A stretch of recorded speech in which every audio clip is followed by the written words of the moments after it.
ဇလန်အစမှာတော့ကဘာကျော်ရှေးဟောင်းသုတေသနပညာရှင် Brain ကိုတွေ့ရပါတယ်။သူ့လက်ထဲမှာတန်ဖိုးမဖြတ်နိုင်တဲ့ယတနာတစ်ခုစီကိုညွှန်ပြထားတဲ့လျှို့ဝှက်တန်ရာရီတအုပ်ရှိနေပါတယ်။ဒုတိယကမ္ဘာစစ်ကာလအတွင်းဂျာမန်နာဇီတပ်သားတွေဟာအဲ့ဒီတန်ရာရီကိုအသေးအတန်လိုက်လံရှာဖွေနေကြပါတယ်။ Brain ကသူတို့ရောက်လာတော့မယ်ဆိုတာသိလိုက်တာနဲ့တန်ရာရီကိုသူ့သားထံအနှံလိုက်ပြီးမိသားစုကိုခေါ်ကာအမြန်ဆုံးထွက်ပြေးဖို့ပြောလိုက်ပါတယ်။ဖခင်ရဲ့အမိန့်အတိုင်း Brain ရဲ့သားဟာဇနီးနဲ့သားငယ်ကိုခေါ်ပြီးကားနဲ့ထွက်ပြေးသွားပါတယ်။ဒါပေမဲ့ခဏကြာမှပဲနာဇီတပ်သားတွေ Brain ရဲ့အိမ်ကြီးစီရောက်လာပြီးဒဏ်ရာရီဘယ်မှရှိလဲဆိုတာမေးမြန်းကြပါတယ်။ Brain ကဘာမှမပြောဘဲညှင်းဆန်နေတဲ့အတွက်ဒေါသထွက်သွားတဲ့နာဇီတွေကသူ့ကိုနေရာတင်တပ်ဖြတ်လိုက်ကြပါတယ်။တစ်ဖက်မှာတော့ Brain ရဲ့သားမိသားစုနဲ့အတူထွက်ပြေးနေစဉ်အခြားကားတစ်စီးကသူတို့နောက်ကလိုက်လာတာကိုသတိထားမိသွားပါတယ်။သူကအရှိန်မြင့်ပြီးလွတ်မြောက်ဖို့ကြိုးစားပေမဲ့နောက်ဆုံးမှာတော့ပြင်းထန်တဲ့ကားမတော်တဆမှုတစ်ခုဖြစ်ပွားသွားပါတယ်။အဲ့ဒီမတော်တဆမှုကြောင့် Brain ရဲ့သားနဲ့ဇနီးနှစ်ယောက်စလုံးတေဆုံးသွားကြပြီးသူတို့ရဲ့သားငယ်လေးတစ်ယောက်ပဲအသက်ရှင်ကျန်ရစ်ခဲ့ပါတယ်။ကလေးရဲ့လက်ထဲမှာတော့ဒဏ်ရာရီကိုဖွင့်နိုင်တဲ့အထူးသောတစ်ချောင်းရှိနေပါတယ်။အဲ့ဒီအချိန်မှာလျှို့ဝှက်စမ်းကြယ်တဲ့လူတစ်ယောက်ရောက်လာပြီးကလေးစီကတော့ကိုယူသွားခဲ့ပါတယ်။ထို့နောက်စက်ကွက်ကပြောင်းသွားပြီးလမ်းဘေးမှာပြစ်ကျနေတဲ့ဒဏ်ရာရီကိုပြသထားပါတယ်။မတော်တဆမှုမဖြစ်ခင်က Brain ရဲ့သားဟာဒဏ်ရာရီမကောင်းတဲ့လူတွေလက်ထဲမရောက်စေဖို့ကားထဲကနေလွှင့်ပစ်ထားခဲ့တာဖြစ်ပါတယ်။နှစ်ပေါင်းများစွာကြာပြီးနောက်ဇလန်ဟာလက်ရှိခေတ်ကိုရောက်လာပါတယ်မြို့ထဲမှာ Brain ရဲ့ဘဝနဲ့ပတ်သက်တဲ့အဖိုးတန်ပစ္စည်းတွေကိုပြသထားတဲ့ပြပွဲကြီးတစ်ခုကျင်းပနေပါတယ်။ပြသထားတဲ့ပစ္စည်းတွေထဲမှာ Brain နဲ့သူ့သားအသက်ပေးကာကွယ်ခဲ့ရတဲ့ဒဏ်ရာတွေကအဖိုးတန်ဆုံးဖြစ်နေပါတယ်။အရာအားလုံးအဆင်ပြေနေချိန်မှာလုံခြုံရေးဝန်ထမ်းတစ်ယောက်အပြေးလွှာရောက်လာပြီးနာမည်ကြီးတခိုးလူဖင်ဟာဒဏ်ရာရီကိုလာကိုးမယ်ဆိုတဲ့သတင်းကိုပြောပြလိုက်ပါတယ်။ဒီသတင်းကြားတာနဲ့ပြပွဲတာဝန်ခံကဒဏ်ရာရီကိုလုံခြုံရေးအမြင့်ဆုံး vault ထဲထည့်သိမ်းဖို့အမိန့်ပေးလိုက်ပါတယ်။ဒါပေမဲ့ယာရီကိုရွှေ့ဖို့လုပ်နေတဲ့အရာရှိကိုလက်ထက်ရှက်ဆိုတဲ့လုံခြုံရေးဝန်ထမ်းမလေးကတားလိုက်ပါတယ်။ဘာကြောင့်လဲဆိုတော့အဲ့ဒီအရာရှိဟာလူပင်အယောင်ဆောင်ထားတာကိုသူမှသိရှိသွားလို့ပါလူပင်ရဲ့အမှန်တကယ်ကိုယ်ပိုင်မှတ်သားပေါ်သွားတဲ့အခါညနေဖို့စုံထောက်စနေကတစီသတင်းရောက်သွားပါတယ်။ခဏအကြာမှာဇက်နေကရဟာရဲတပ်ဖွဲ့ဝင်တွေနဲ့အတူရောက်လာပြီးနှစ်ပေါင်းများစွာလိုက်ဖမ်းနေတဲ့လူပင်ကိုဖမ်းဆီးဖို့ကြိုးစားပါတယ်။ဒါပေမဲ့လူပင်ကမိခိုးငွေထုတ်တဲ့တံငွေတစ်မျိုးလွတ်လိုက်တာကြောင့်အခြေအနေတွေရှုပ်ထွေးသွားပြီးလွတ်မြောက်သွားပါတယ်။အဲ့ဒီအချိန်မှာဒဏ်ရာရီကလက်ထက်ရှက်လက်ထဲရောက်နေပြီးသူမက vault စီယူသွားမလို့လုပ်ပါတယ်။ဒါပေမဲ့ရုတ်တရက်ပဲသူမဟာလုံခြုံရေးတွေကိုရှောင်ကွင်းပြီးအဆောက်အဦခေါင်မိုးပေါ်ကိုတက်သွားပါတယ်။တကယ်တော့လက်ရှက်ဟာဒဏ်ရာရီကိုကာကွယ်ဖို့လာတာမဟုတ်ပဲလူပင်လိုပဲခိုးဖို့လာခဲ့တာဖြစ်ပါတယ်။ခေါင်မိုးပေါ်မှာစောင့်နေတဲ့လူပင်ကဒဏ်ရာရီကိုလက်ထက်ရှက်စီကအထက်မှန်လူယူသွားပါတယ်။လက်ထက်ရှက်ကပြန်ယူဖို့အစွမ်းကုန်စူးစမ်းပေမဲ့မအောင်မြင်ခဲ့ပါဘူး။အဲ့ဒီအချိန်မှာ Fujiko ဆိုတဲ့အမျိုးသမီးတစ်ယောက်ပေါ်လာပြီးလူပင်စီကဒဏ်ရာရီကိုထပ်မံခိုးယူသွားပါတယ်။ Fujiko ဟာရဟတ်ယာဉ်နဲ့ချက်ချင်းထွက်ပြေးသွားပြီးပျောက်ကွယ်သွားပါတယ်။တစ်ချိန်တည်းမှာပဲဇာနေကတကခေါင်မိုးပေါ်ရောက်လာပြီးလူပင်ကိုအောင်မြင်စွာဖမ်းဆီးလိုက်နိုင်ပါတယ်။လက်ထက်ရှက်ကတော့အဲ့ဒီနေရာကနေလွတ်မြောက်သွားခဲ့ပါတယ်။သူမဟာသူ့အဖိုးစီဖုန်းဆက်ပြီးဒဏ်ရာရီကိုမရခဲ့ကြောင်းပြောပြလိုက်ပါတယ်။အဖိုးဖြစ်သူကတော့ဒဏ်ရာရီကိုအရန်လိုချင်နေတဲ့အတွက်အလွန်ဒေါသထွက်သွားပါတယ်။နောက်တစ်ခါမှ Goran နဲ့ Professor Lambert ဆိုတဲ့နာဇီတွေနဲ့ဆက်နွယ်နေတဲ့ရာဇဝတ်ကောင်နှစ်ယောက်ကိုတွေ့ရပါတယ်သူတို့လည်းအဲ့ဒီလျှို့ဝှက်တန်ရာရီကိုလိုက်ရှာနေကြတာဖြစ်ပါတယ်တကယ်တော့နှစ်ပေါင်းများစွာအရင်က Brain နဲ့သူ့မိသားစုကိုတပ်ဖြတ်ခဲ့တဲ့သူတွေဟာသူတို့ပဲဖြစ်နေကြပါတယ်ဒါအပြင်တန်ရာရီကိုဖွင့်ဖို့လိုအပ်တဲ့တော့ကိုလည်းနှစ်ပေါင်းများစွာထိမ့်သိမ်းထားခဲ့သူတွေဖြစ်ပါတယ်မကြခင်မှာပဲ Fujiko ဟာလူပင်စီကခိုးယူလာတဲ့တန်ရာရီကို Goran နဲ့ Professor Lambert စီယူဆောင်လာပါတယ်အကြောင်းကတော့ Fujiko ဟာသူတို့ဘက်ကလူဖြစ်နေခဲ့လို့ပါတန်ရာရီကိုရရှိသွားတဲ့ Goran နဲ့ Lambert တို့ကအလွန်ဝမ်းသာသွားကြပါတယ်ဒါပေမဲ့ Professor Lambert ကသူတို့နှစ်ပေါင်းများစွာထိမ့်သိမ်းထားခဲ့တဲ့တော့နဲ့ဒဏ်ရာရီကိုဖွင့်ဖို့ကြိုးစားတဲ့အခါဒဏ်ရာရီကလုံးဝမပွင့်ပဲညှင်းဆန်နေပါတော့တယ်ဒဏ်ရာရီကိုဖွင့်လို့မရတဲ့အတွက် Goran နဲ့ Professor Lambert တို့ဟာအလွန်စိတ်ရှုပ်ထွေးပြီးစိတ်ပျက်သွားကြပါတယ်အဲ့ဒီအချိန်မှာပဲ Fujiko ကဒဏ်ရာရီပေါ်ကိုလှုပ်ဝက်ချေရာခံဆက်တစ်ခုတက်ထားခဲ့တာကိုသူတို့သတိထားမိသွားပါတယ် Fujiko ရဲ့အစီအစဉ်ကတော့သူတို့နောက်ကိုလိုက်ပြီးနောက်ဆုံးမှာလှုပ်ဝက်ရတနာကိုသူမတယောက်တည်းရယူဖို့ပဲဖြစ်ပါတယ်ဒီအကြောင်းကိုသိသွားတာနဲ့ Goran နဲ့ Lambert တို့ဟာ Fujiko ကိုချက်ချင်းဖမ်းဆီးလိုက်ကြပါတယ်တစ်ဖက်မှာတော့ Inspector Zenegera ဟာ Lupin ကိုရဲကားတန်းနဲ့ထောင်စီခေါ်သွားနေပါတယ်လမ်းတစ်လျှောက်စကားပြောနေကြရင်လူပင်ရဲ့အဖိုးတောင်ဒီလျှို့ဝှက်တန်ရာရီကိုအကြိမ်ကြိမ်ရယူဖို့ကြိုးစားခဲ့ပေမဲ့ဘယ်တော့မှမအောင်မြင်ခဲ့ဘူးဆိုတာသိလာရပါတယ်ဒီအချိန်မှာလူပင်ရဲ့တငယ်ချင်းနှစ်ယောက်ဖြစ်တဲ့ဂျိုင်ဂျန်နဲ့ကမလို့ဟာဇန်နေဂရာရဲ့ရဲကားတန်းကိုနောက်ကနေလိုက်နေကြပါတယ်ဂျိုင်ဂျန်ကအလွန်တော်တဲ့တနက်ပစ်သမားဖြစ်ပြီးကုန်းမန်ကတော့အသက်အန္တရာယ်ဖြစ်စေနိုင်လောက်တဲ့ဆာမူရိုင်းသားသမားဖြစ်ပါတယ်သူတို့နှစ်ယောက်ကရဲကားတန်းကိုရုတ်တရက်ဝင်တိုက်ခိုက်လိုက်ပြီးလူပင်ကိုအလွယ်တကူကယ်ထုတ်နိုင်ခဲ့ပါတယ်ပြီးတာနဲ့၃ယောက်သားအဲ့ဒီနေရာကနေအမြန်ထွက်ပြေးသွားကြပါတယ်လူပန်ကိုထပ်ပြီးလက်လွတ်လိုက်ရတဲ့ဇန်နေကတကတော့အရန်စိတ်ပြတ်သွားပါတယ်နောက်ပိုင်းမှာလူပန်ဟာသူ့တငယ်ချင်းနှစ်ယောက်ကိုလှုပ်ဝက်တိုင်းရာကြီးနဲ့အဲ့ဒီထဲမှာရှိတဲ့ယတနာအကြောင်းအားလုံးပြောပြလိုက်ပါတယ် ဒါပေမဲ့ Judge နဲ့ Coleman တို့ကတော့ဒီဇလန်ကိုလုံးဝမယုံကြပါဘူးသူတို့ကဒါဟာယုံနှန်းစကားလိုပဲထင်နေကြပြီးယတနာရှာတဲ့ခီးမှာမလိုက်ချင်ကြောင်းပြောလိုက်ပါတယ်နောက်ဆုံးမှာတော့ Lupin ဟာတယောက်တည်းဆက်လက်စုံစမ်းမှုဆုံးဖြတ်လိုက်ပါတယ်သူဟာ Letitia ရဲ့အိမ်ကိုတိုက်ရိုက်သွားရှာပါတယ်အကြောင်းကတော့အရင်က Letitia ရဲ့ဖက်နှက်ထဲကို Lupin ကလျှို့ဝှက်ချေရခံဆက်တက်ထားခဲ့လို့သူမရဲ့တီးနေရကိုသိနေတာဖြစ်ပါတယ် Letitia ရဲ့အိမ်ကိုရောက်သွားတဲ့အခါ Lupin ကသူမဟာရှေးဟောင်းသုတေသနကျောင်းသူတစ်ယောက်ဖြစ်ပြီး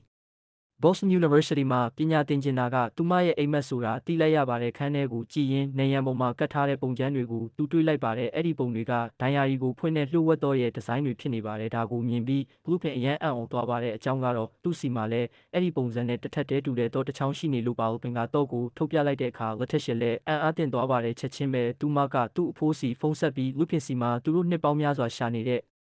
တော့ရှိနေကြောင်းပြောလိုက်ပါတယ်ဒီသတင်းကိုကြားတာနဲ့သူ့အဖိုးကဘလို့နီးနဲ့ဖြစ်ဖြစ် Lupin ကိုသူ့စီခေါ်လာဖို့အမိန့်ပေးလိုက်ပါတယ်အခန်းကိုဆက်ကြည့်ရင် Lupin က Brain ရဲ့တပ်ပုံကိုနေရန်ပေါ်မှာချိတ်ထားတာတွေ့လိုက်ပါတယ် Letitia ကတော့သူမဟာ Brain ကိုအလွန်လေးစားကြောင်းပြောပြပါတယ်ဘာကြောင့်လဲဆိုတော့ Brain ဟာတမိုင်းတစ်လျှောက်အတော်ဆုံးရှေးဟောင်းသုတေသနပညာရှင်တွေထဲကတယောက်ဖြစ်လို့ပါတာအပြင်ယတနာကိုညွှန်ပြတဲ့လျှို့ဝှက်ဒိုင်ယာရီကိုလည်း Brain တယောက်တည်းရေးခဲ့တာမဟုတ်ကြောင်းပြောပြပါတယ်မ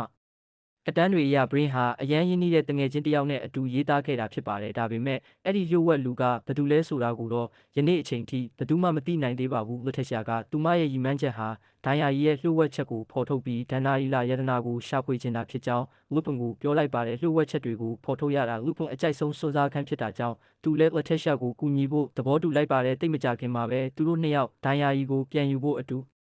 ခီးထွက်ကြပါတယ်သူတို့ဟာတင်မောတစည်းပေါ်ကိုတိတ်တဆိတ်ဝင်ပုံပြီးခီးစတင်လိုက်ပါတယ်ခီးသွားနေစဉ် Letitia ကသူမရဲ့အတိတ်အကြောင်းကို Lupin ကိုပြောပြပါတယ်သူမကငငယ်လေးကတည်းကမိဘနှစ်ပါးဟာကားမတော်တဆမှုနဲ့တေဆုံးခဲ့ကြပြီးအဲ့ဒီအချိန်ကစပြီးအဖိုးဖြစ်သူကပဲပြုစုပြောထောင်ခဲ့ကြောင်းပြောပြပါတယ်ဒီနေရာမှာတော့အံ့ဩစရာကောင်းတဲ့အမှန်တရားတစ်ခုပေါ်လာပါတယ် Letitia ဟာတကယ်တော့ Brain ရဲ့မြေးရင်းဖြစ်နေပါတယ်သူမရဲ့မိဘတွေကိုငယ်စဉ်က Lambert ကတပ်ဖြတ်ခဲ့တာဖြစ်ပါတယ်ဒါကြောင့်သူမလက်ရှိအဖိုးလို့ယုံကြ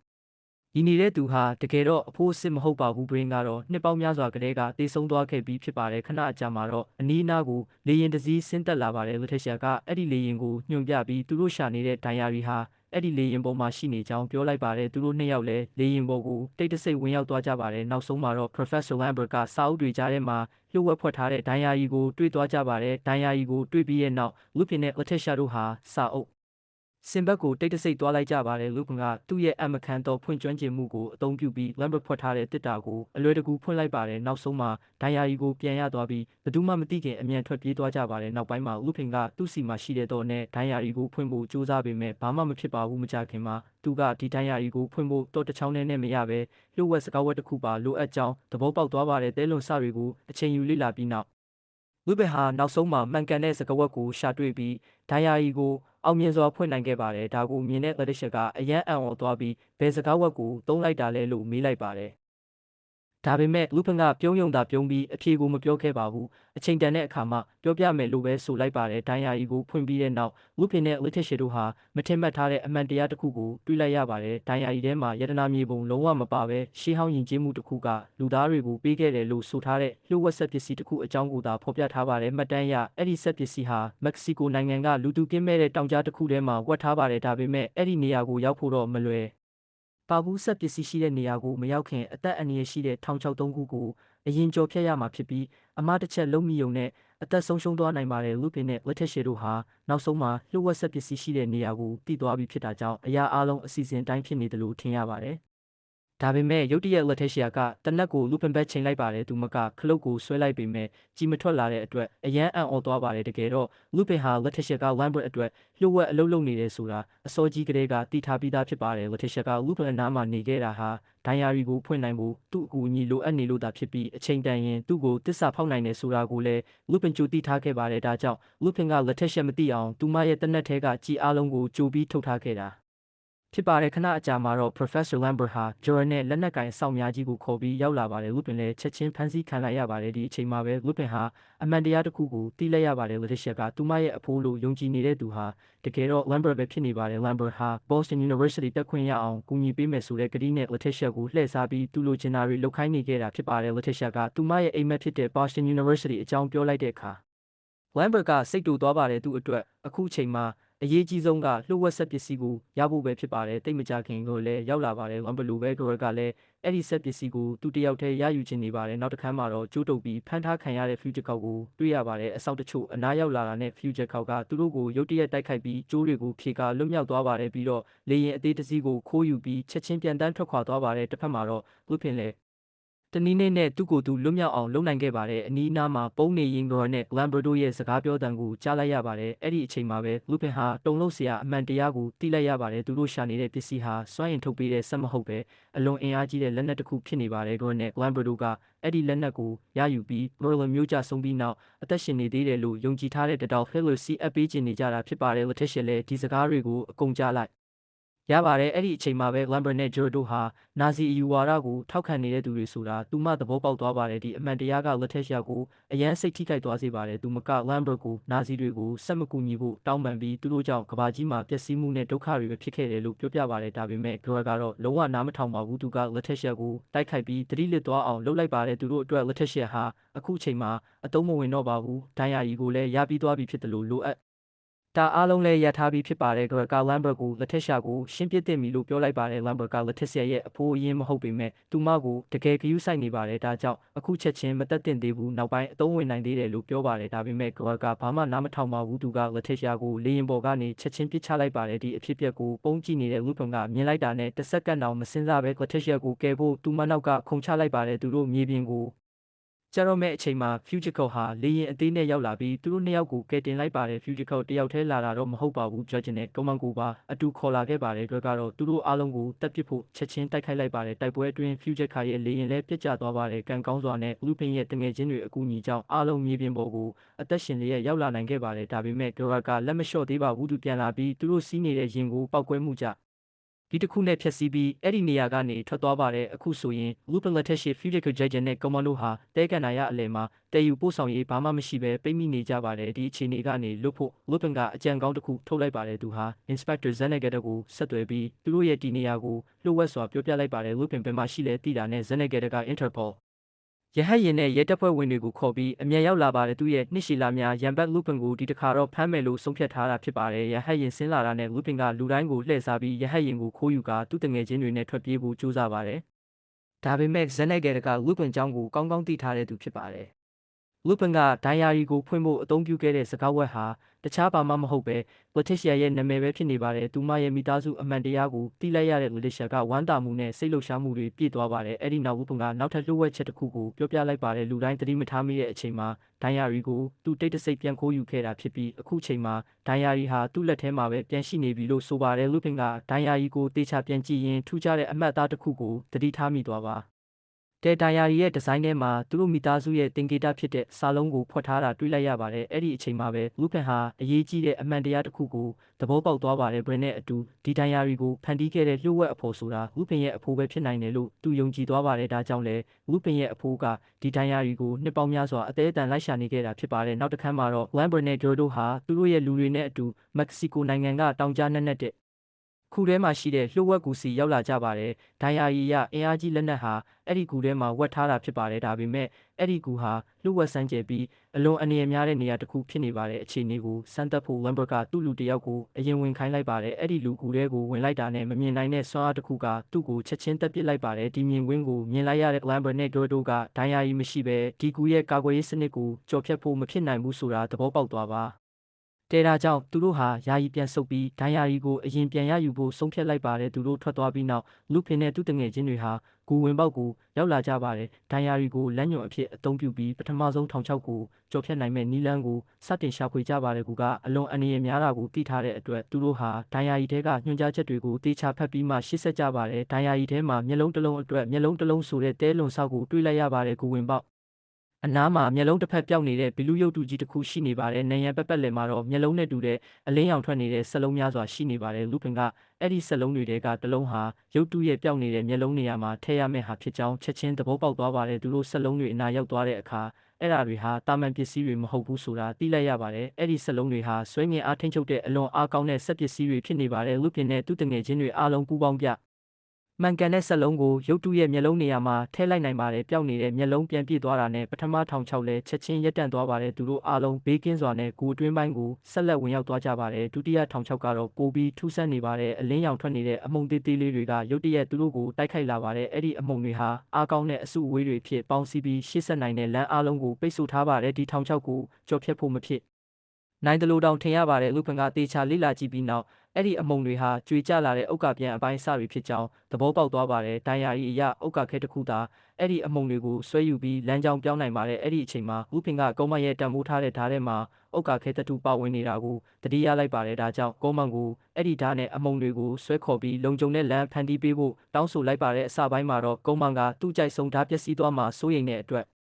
ငင်းဆန်လိုက်ပါတယ်ဒါပေမဲ့မကြခင်မှာပဲအမုံတွေဟာဓာတ်စီကိုအလိုလိုဆွဲယူခံနေရတာကိုသတိထားမိသွားကြပါတယ်ဒီအခွင့်အရေးကိုအသုံးချပြီးသူတို့ဟာလမ်းတစ်ခုဖွင့်နိုင်ခဲ့တယ်လို့ဒုတိယထောင်ချောက်ကိုလည်းအောင်မြင်စွာကျော်ဖြတ်နိုင်ခဲ့ပါတယ်နောက်ဆုံးမှာတော့တတိယနဲ့နောက်ဆုံးထောင်ချောက်စီရောက်လာကြပါတယ်ရှေ့မှာတော့ရောင်စုံအလင်းတန်းတွေနဲ့ပြည့်နေတဲ့ဥမင်ရှည်ကြီးတစ်ခုရှိနေပါတယ်ပထမမြင်ရတဲ့အချိန်မှာတော့အန္တရာယ်မရှိသလိုထင်ရပါတယ်ဒါပေမဲ့ဒိုင်ယာရီထဲမှာဖော်ပြထားတာကတော့အလွန်ကြောက်စရာကောင်းပါတယ်အဲ့ဒီအလင်းတန်းတွေဟာထိသမျှအရာအလုံးကိုချက်ချင်းဖျက်ဆီးနိုင်တဲ့အဆင့်မြင့်လဲစကားကွယ်ရေးစနစ်ဖြစ်နေပါတယ်ဒီထောင်ချောက်ဟာအားလုံးထဲမှာအသေးအပြောက်အများဆုံးဖြစ်တယ်လို့လည်းဖော်ပြထားပါတယ်တခြားနည်းမရှိတော့တဲ့အတွက်လူပင်ကအရင်ဆုံးသွားဖို့ဆုံးဖြတ်လိုက်ပါတဲ့အချိန်ကိုတိတိကျကျတွက်ချက်ပြီးဝဲဆွအလင်းတန်းတွေကြားကနေတတိကြီးစွာဖြတ်တန်းသွားပါတယ်အလွန်အန္တရာယ်များတဲ့ကြိုးစားမှုအပြီးမှာတော့လူပင်ဟာတစ်ဖက်ကိုအောင်မြင်စွာရောက်သွားပါတယ်အဲ့ဒီအချိန်မှာဝဲဆွစနစ်တစ်ခုလုံးရပ်တန့်သွားပြီးတတိယထောင်ချောက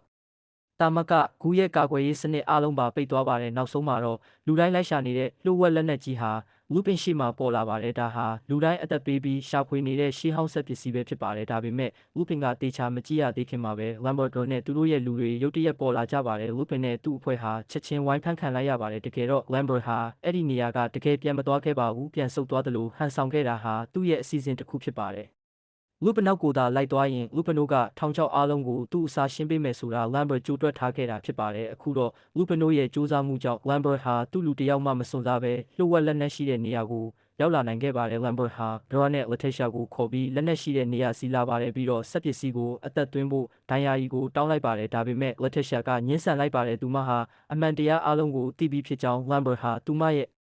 အဖိုးစစ်မဟုတ်ကြောင်းသူမရဲ့အဖိုးရင်းက brand ပဲဖြစ်ကြောင်းပြောလိုက်ပါတယ်ဒီစကားကြားလိုက်တာနဲ့ Lambert ကဒေါသအရန်ထွက်သွားပါတယ်ဒေါသနဲ့ပဲ Lettice ရဲ့ Boston University ဝင်ခွင့်လျှောက်လွှာကိုသူမရှိမှတင်စုပ်ဖြတ်ပစ်လိုက်ပါတယ် Boston University မှာပညာသင်ဖို့ဆိုတာ Lettice ငယ်ငယ်လေးကတည်းကမှတ်ခဲ့တဲ့အိမ်မက်ဖြစ်တာကြောင့်သူမဟာအလွန်စိတ်ထိခိုက်ပြီးဝမ်းနည်းသွားပါတော့တယ်ခဏအကြာမှာတော့ Lambert ဟာဒိုင်ယာရီကိုအသုံးပြုပြီးလှုပ်ဝက်လက်နက်ကိုအသက်သွင်းလိုက်ပါတယ်အဲ့ဒီနောက် George ဟာ Lettice ကိုခေါ်ပြီးလက်နက်နဲ့အတူဂူထဲကနေထွက်သွားပါတယ်လက်နက်ကိုဂူထဲကနေထုတ်လိုက်တာနဲ့တပြိုင်နက်ဂူတစ်ခုလုံးပြိုကျဆပြူလာပါတယ်တစ်ဖက်မှာတော့ဝိပင်နဲ့သူ့တငယ်ချင်းတွေဟာဂူမပြိုခင်အချိန်မီလွတ်မြောက်နိုင်ခဲ့ကြပါတယ်သူတို့ဟာဇက်နဂရရဲ့ရဟတ်ရင်ကိုအသုံးပြုပြီး Lambert နောက်ကိုချက်ချင်းလိုက်ကြပါတော့တဲ့ဂျာဂျနဲ့ကောမလိုရဲ့အကူအညီနဲ့ Lambert ရဲ့လေရင်ကိုပြင်းပြင်းထန်ထန်တိုက်ခိုက်လိုက်ကြပါတယ်တိုက်ခိုက်မှုကြောင့်လေရင်ရဲ့တောင်ပန်းတွေပျက်စီးသွားပြီးမြေပြင်စီပြုတ်ကျဆပြူလာပါတယ်ဒါပေမဲ့မြေမကျခင်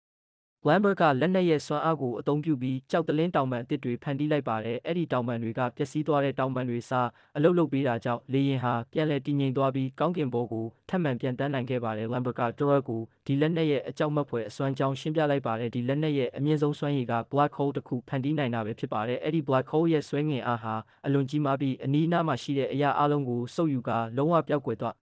းအောင်ဖျက်ဆီးပစ်နိုင်ပါတယ်ဒီစွမ်းအားကိုတက်တည်ပြဖို့ Lambert ကလက်နက်ကိုအသက်သွင်းလိုက်ပါတယ်စက်ပစ္စည်းတွေကနေအေယာမတန်ဆက်လက်တန်ကြီးတစ်ချောင်းထွက်လာပါတယ်အဲ့ဒီနောက်တောက်ပတဲ့အလင်းတန်းကြီးတစ်ခုမြေပြင်စီပစ်ချလိုက်ပြီးခဏအတွင်းမှာပဲကြီးမားတဲ့ Black Hole တစ်ခုဖြစ်ပေါ်လာပါတယ်စက္ကန့်အနည်းငယ်အတွင်းမှာပဲအနီးနားကအရာအလုံးဟာ Black Hole ထဲကိုစုပ်ယူခံရစပြုလာပါတယ်လူဖင်တို့စီးလာတဲ့ရဟတ်ရင်တောင်ဆွဲငင်အားကိုမနှဲခုခံနေရပါတယ်ဒီမြင်ကွင်းကိုမြင်လိုက်ရတဲ့တော့ကအယံဝမ်းသာသွားပါတယ်ဒီလိုမခန်းလက်နက်ကို Hitler စီယူသွားပေးရင်သူအရန်ကျေနပ်မှာပဲလို့ Joel ကပြောလိုက်ပါတယ်ဒါပေမဲ့ Lambert ကတော့ Hitler ကိုလုံးဝစိတ်မဝင်စားတော့ပါဘူးလက်နက်ရဲ့စွမ်းအားက Lambert ကိုလုံးဝအာဏာမဲ့သွားစေခဲ့တာဖြစ်ပါတယ်သူဟာဒီလက်နက်ကို Hitler ကိုမပေးတော့ဘဲသူကိုယ်တိုင်ကဘာကြီးကိုအုပ်ချုပ်ချင်နေပါတယ်နောက်ပြီးဘသူမှဒီလက်နက်ကိုမထိန်ချုပ်နိုင်တော့အောင်ဒိုင်ယာရီကိုမိရှုပစ်လိုက်ပါတယ် Lambert ရဲ့တစ္ဆာဖောက်မှုကိုမြင်လိုက်ရတဲ့ Joel ကအရန်ဒေါသထွက်သွားပါတယ် Joel ကတော့ Hitler ပေါ်အဆုံးထိ သစ္စာရှိနေစေဖြစ်ပါတယ်ဒါကြောင့် Lambert နဲ့ Joel တို့အချင်းချင်းအငင်းပွားစပြုလာပါတယ်သူတို့နှစ်ယောက်စကားများနေတဲ့အချိန်မှာ Letitia ကလက်နက်ရဲ့စနစ်ကိုတိတ်တဆိတ်ပြန်လဲပြင်ဆင်နေပါတယ် Joel ကအဲ့ဒါကိုမြင်လိုက်တာနဲ့ချက်ချင်းတနက်ထုတ်ပြီး Letitia ကိုပြစ်လိုက်ပါတယ်ဒါပေမဲ့ Lambert က Letitia ရှေ့ကိုအပြေးဝင်ကကာကွယ်လိုက်ပါတယ်ကြည်စံဟာ Lambert ကိုထိမှန်သွားပါတယ်အသက်ငင်နေတဲ့ Lambert က Letitia ကိုတောင်းပန်လိုက်ပါတယ်ဘာတွေပဲဖြစ်ခဲ့သူဟာ Letitia ကိုမြေရင်တယောက်လိုတကယ်ချစ်ခဲ့ကြောင်းပြောလိုက်ပါတယ်နောက်ဆုံးမှာတော့ Lambert ဟာ Letitia ကိုကယ်တင်ဖို့သူ့အသက်ကိုစတီးလိုက်ပါတယ်တွက်က Letitia ကိုထပ်မံအန္တရာယ်ပေးတော့မဲ့အချိန်မှာပဲရေဒီယိုကနေသတင်းတစ်ခုဝင်လာပါတယ်အဲ့ဒီသတင်းထဲမှာ Hitler ဟာ Joel ရဲ့စွမ်းဆောင်မှုကိုကျေနပ်နေပြီးလှုပ်ဝက်နာဇီစခန်းတစ်ခုမှာတွေ့ချင်တယ်လို့ပြောထားပါတယ်တွက်ကလက်နက်ကိုမကင်တွေ့တတ်တာကြောင့် Letitia ကိုအတူခေါ်ပြီးအဲ့ဒီစခန်းစီထွက်သွားပါတယ်အဲ့ဒီကိုရောက်တဲ့အခါ Hitler ကိုကိုယ်တိုင်မြင်လိုက်ရလို့ Joel ကအယမ်းဝမ်းသာသွားပါတယ်ဒါပေမဲ့စကားခဏပြောပြီးနောက် Joel ကတခုခုမမှန်ဘူးဆိုတာစတင်ခံစားလာရပါတယ်အဲ့ဒီလူရဲ့အပြုတ်မှုတွေက Hitler နဲ့မတူပါဘူးအဲ့ဒီနောက်အမှန်တရားပေါ်လာပါတယ် Hitler အယောင်ဆောင်ထားတဲ့သူကမျက်နှာဖုံးကိုချွတ်လိုက်တဲ့အခါအဲ့ဒီလူဟာ Lupin ဖြစ်နေပါတယ်ဒီတွေးဆုံမှုတစ်ခုလုံးဟာ Lupin တို့ရဲ့ထောင်ချောက်ဖြစ်နေပါတယ် Lupin နဲ့သူ့အဖွဲ့ဟာကြန့်ရှိနေတဲ့နာဇီစစ်သားတွေကိုအရင်ကတည်းကဖမ်းဆီးထားပြီးဒီအစီအစဉ်ကိုလက်နက်ပြန်ရယူဖို့စီစဉ်ထားခဲ့တာဖြစ်ပါတယ်မကြခင် Letitia လည်းအမှန်တရားကိုသိလိုက်ရပါတယ်တကယ်တော့ Hitlerဆိုတာလုံးဝမရှိတော့ပါဘူး Lupin က Hitler ဟာနှစ်ပေါင်းများစွာကတည်းကတေဆုံးသွားပြီဖြစ်ပြီး Geralt ဟာမရှိတော့တဲ့အိမ်မက်တစ်ခုကိုသာလိုက်နေတာဖြစ်ကြောင်းပြောပြလိုက်ပါတယ်ဒေါသထွက်သွားတဲ့ Geralt က Lupin ကိုတိုက်ခိုက်လိုက်ပါတယ်ဒါပေမဲ့ Lupin ကသူ့အစီအစဉ်ကိုအရင်ဆက်ထားပြီးသားဖြစ်ပါတယ်သူဟာလက်နက်ကိုအမိန်ပေးပြီးတန်ဆက်လက်တံကိုပြန်သိမ်းခိုင်းလိုက်တယ်လို့လေရင်တွင်းမှာပဲ Black Hole တစ်ခုဖန်တီးခိုင်းလိုက်ပါတယ်Lupin ရဲ့ရည်ရွယ်ချက်ကတော့လက်နက်နဲ့လေရင်ကိုတခါတည်းအပြီးတိုင်ဖျက်ဆီးပစ်ဖို့ပဲဖြစ်ပါတယ်Lupin ကလေထီးသုံးပြီးထွက်ပြေးဖို့ပြင်ဆင်လိုက်ပါတယ်ဒါပေမဲ့ Geralt ကတော့ Lupin ကိုလုံးဝမလွတ်ချင်ပါဘူး Black Hole ကပိုကြီးလာနေချိန်မှာသူတို့နှစ်ယောက်အပြင်းထန်နောက်ဆုံးတိုက်ပွဲဆင်နွှဲကြပါတယ်အဝေးကနေကြည့်နေတဲ့ Letitia နဲ့ကျန်တဲ့သူတွေကတော့ Black Hole ကလေရင်တစ်စီးလုံးကိုစုပ်ယူသွားတာကိုကြောက်လန့်တကြားကြည့်နေကြပါတယ်သူတို့အားလုံး Lupin တည်သွားပြီလို့ထင်လိုက်ကြပါတယ်ဒါပေမဲ့ခဏအကြာမှာတော့ကောင်းကင်ဘော်ကနေလူတစ်ယောက်လေထီးနဲ့ဆင်းလာတာကိုမြင်လိုက်ရပါတယ် Lupin ဟာနောက်ဆုံးစက္ကန့်မှာအချိန်မီလွတ်မြောက်ပြီးလေထီးနဲ့ဆင်းလာနိုင်ခဲ့တာဖြစ်ပါတယ် Lupin အသက်ရှင်နေသေးတာကိုမြင်လိုက်ရတဲ့အတွက်အားလုံးစိတ်အေးသွားကြပါတယ်နောက်ဆုံးမှာတော့လူတိုင်းကိုလန်းကိုခွဲထွက်ဖို့ပြင်ဆင်နေကြပါတယ်အဲ့ဒီအချိန်မှာ Letitia က Lupin နဲ့အတူနေလို့ရမလားလို့မေးလိုက်ပါတယ်ဖြစ်ခဲ့သမျှအရာတွေပြီးမှသူမမိသားစုဆိုတာမရှိတော့ဘူးလို့ခံစားနေရပါတယ်ဒါပေမဲ့ Lupin ကပြုံးလိုက်ပြီးစာတစ်စောင်ကို Letitia လက်ထဲထည့်ပေးလိုက်ပါတယ်အဲ့ဒီစာဟာ Boston University ကပေးပို့လာတဲ့ဝင်ခွင့်လက်ခံစာဖြစ်နေပါတယ် Letitia ရဲ့အိမ်မက်တက္ကသိုလ်ကသူမကိုလက်ခံလိုက်ပြီးဖြစ်ပါတယ်တကယ်တော့ Lupin ဟာ Letitia မသိအောင်သူမရဲ့သူတေသနစာတမ်းနဲ့ရှောက်လွှာကိုအရင်ကတည်းကတိတ်တဆိတ်ပေးပို့ထားခဲ့တာဖြစ်ပါတယ်ဒီသတင်းကြောင့် Letitia ဟာမျက်ရည်ဝဲလောက်အောင်ပျော်ရွှင်သွားပါတယ်နောက်ဆုံးမှာတော့သူမဟာကိုယ်ပိုင်အနာဂတ်အသစ်တစ်ခုကိုရရှိသွားခဲ့ပါတယ် Lupin ကလည်း Letitia ကိုနှုတ်ဆက်ပြီးသူ့တငယ်ချင်းတွေနဲ့အတူစွန်စားခန်းအသစ်တစ်ခုစီထွက်ခွာသွားပါတော့တဲ့တစ်ဖက်မှာတော့ Inspector Zenneker က Lupin ကိုလိုက်ဖမ်းဖို့အဆင်သင့်ဖြစ်နေပါပြီသူဟာရဲတပ်ဖွဲ့ဝင်တွေကိုထပ်မံစုစည်းပြီး Lupin နောက်ကိုထုံးစံအတိုင်းပြန်လည်လိုက်လံဖမ်းဆီးပါတော့တဲ့ဒီဇလန်ကပြောချင်တဲ့အတိတ်ပဲကတော့အကြီးမားဆုံးယတနာဆိုတာအာဏာငွေကြေးဒါမှမဟုတ်ကြော်ကြားမှုမဟုတ်ပါဘူးကိုယ့်ရဲ့အမှန်တရားကိုရှာတွေ့နိုင်တာနဲ့ကိုယ့်ကိုတကယ်ချစ်ပေးတဲ့လူတွေကိုတွေ့ရှိနိုင်တာကသာဘဝရဲ့တန်ဖိုးအကြီးမားဆုံး